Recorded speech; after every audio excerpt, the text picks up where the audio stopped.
Voilà, comme je disais, nous allons accueillir Patrick Manzanga. Monsieur Patrick, soyez le bienvenu dans cette émission. Merci beaucoup, monsieur le journaliste. C'est vraiment un grand plaisir de vous recevoir dans cette émission. Nous avons voulu vraiment être avec vous aujourd'hui. Sentez-vous à l'aise. L'émission d'aujourd'hui va se focaliser sur plusieurs sujets. D'abord, Patrick Manzanga, ça fait longtemps. Voilà, alors, Patrick Manzanga, sentez-vous à l'aise dans notre émission. Comme je disais aujourd'hui, vous êtes l'invité spécial de mon émission. Avec vous, on va aborder plusieurs sujets, surtout les actualités de l'heure. Il y a plusieurs actualités du moment. Avant votre arrivée dans ce studio, je disais que nous avons d'abord le sujet en Ituri, puisque nous travaillons en Ituri, nous sommes en Ituri. Nous avons commencé par analyser l'état des sièges, comme vous savez.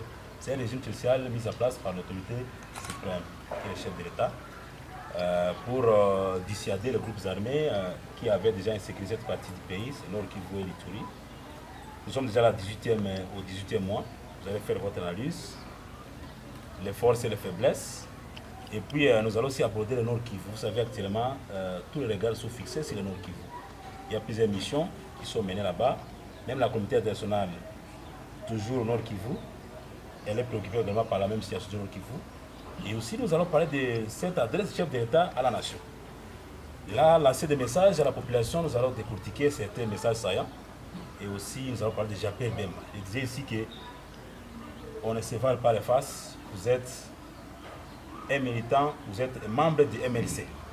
En tout cas, ça c'est connu, peut-être les gens ne savent pas. Je vais vous accueillir aussi dans ce cadre-là, vous allez aussi placer un mot. Et nous allons aussi parler de Jean-Pierre Bemba qui est l'autorité morale de votre parti. Jean-Pierre Bemba, puisque ça fait longtemps qu'on ne l'entend plus, mais on sait qu'il est quelque part. Qu'est-ce qui ne va pas, il prévoit quoi sur le plan politique, nous tendons aussi vers les géants séculaires, tout ça vous allez nous dire. Alors Patrick, ça a beaucoup de temps, c'est pas moi qui dois parler beaucoup aujourd'hui. Alors d'abord, je disais que votre président, c'est son anniversaire aujourd'hui. Quel est le premier mot que vous pouvez passer d'abord par rapport à cet anniversaire? Merci beaucoup, M. Placide. Je pense qu'aujourd'hui, c'est un grand jour pour nous du MLC. Tous les membres, cadres et sympathisants du MLC, aujourd'hui, c'est un grand jour pour nous. C'est la date anniversaire de notre leader, notre président, à la personne de Jean-Pierre Bemba Gombo, que nous appelons chairman, le Igwe. Aujourd'hui, c'est son anniversaire.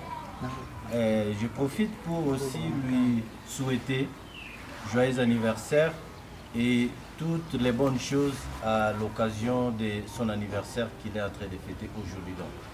Comme c'est l'anniversaire de notre leader, donc c'est l'anniversaire de tous les partis politiques MLC. Alors, par rapport à la question que vous m'avez posée, si je dois répondre à la question de l'état des sièges, moi je pense que aujourd'hui, les gens confondent les choses. L'état de siège, c'est une mesure constitutionnelle.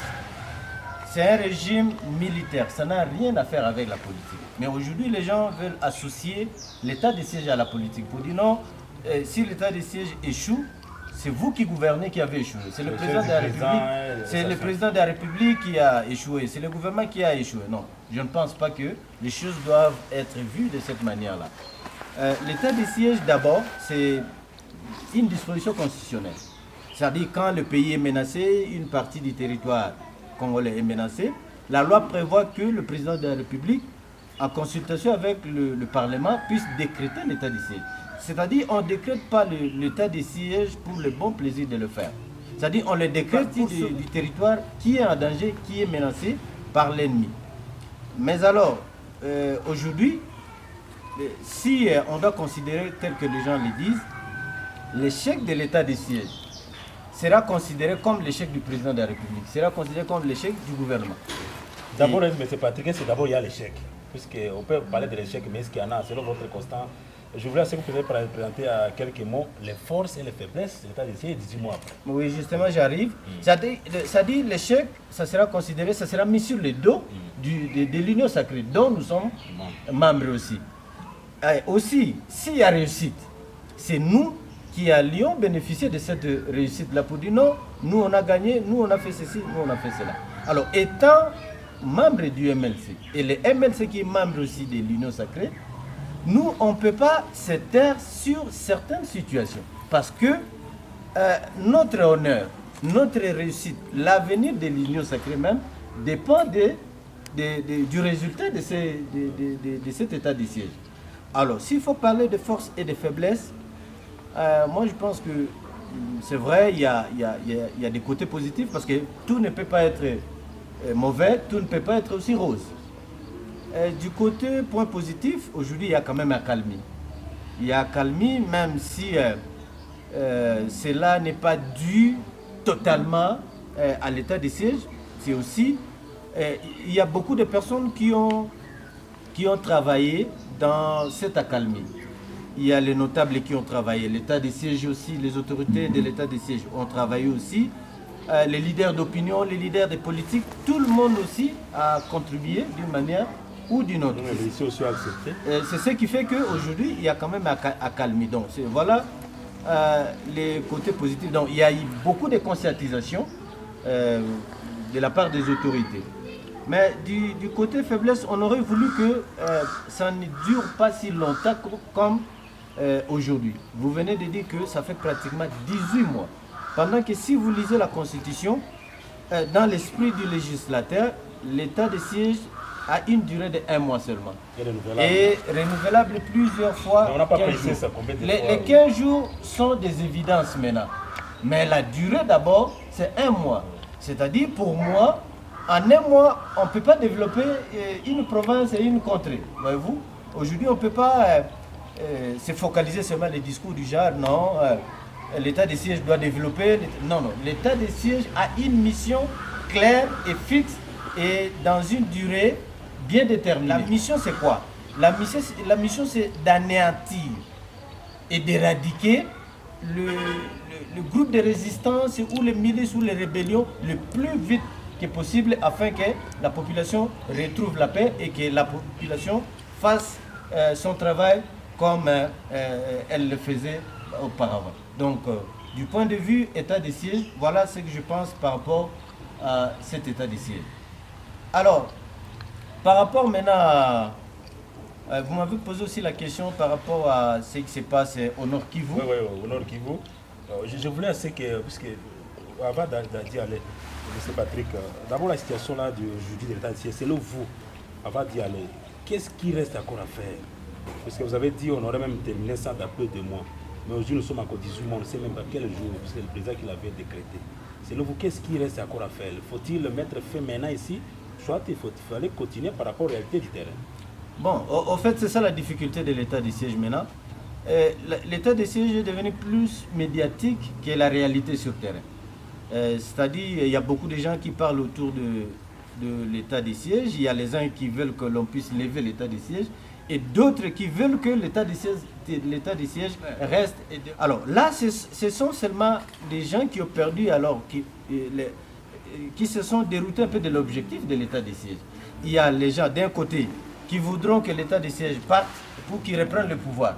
Et il y a d'autres personnes aussi qui se retrouvent mieux pendant la période de l'état de siège et qui ne veulent pas que l'état de siège parte. Donc, mais moi je pense que la décision revient au président de la République et au Parlement. Parce que nous pouvons tout dire ici, mais la décision ne viendra pas d'ici. La décision ne viendra pas d'ici. La décision viendra du président de la République en consultation avec le Parlement. Mais moi je pense en toute sincérité que l'état de siège, vu la calmie que nous avons maintenant, et vu toute la situation qui se passe, que ce soit ici en Ituri et à l'état et au Nord Kivu, pour moi l'état de siège n'a plus au sens de continuer.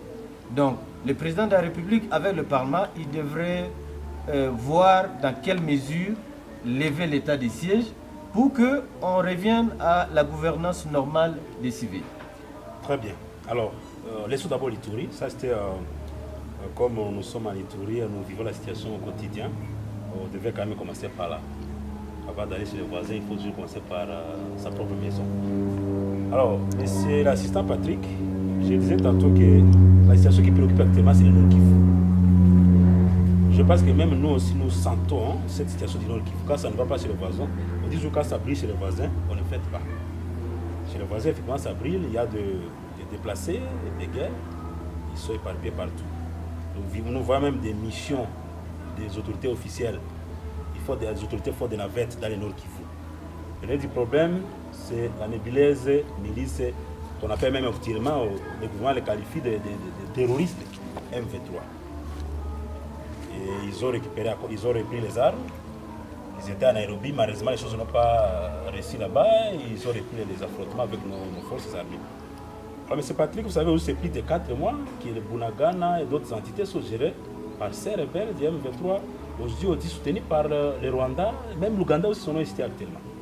Alors, quelle est votre lecture, M. Patrick? Parce que les gens disent que nous sommes déjà à la porte de la balkanisation, il y a des racotards autour de cette situation du Nord Kivu. Lituro aussi, il y a sa situation, voilà, le Nord Kivu aujourd'hui, Bunagana. On a connu en 2012 aussi, Goma a été tombé, tout ça. Est-ce que vraiment c'est la situation que les gens disaient? Est-ce qu'il y aura balkanisation?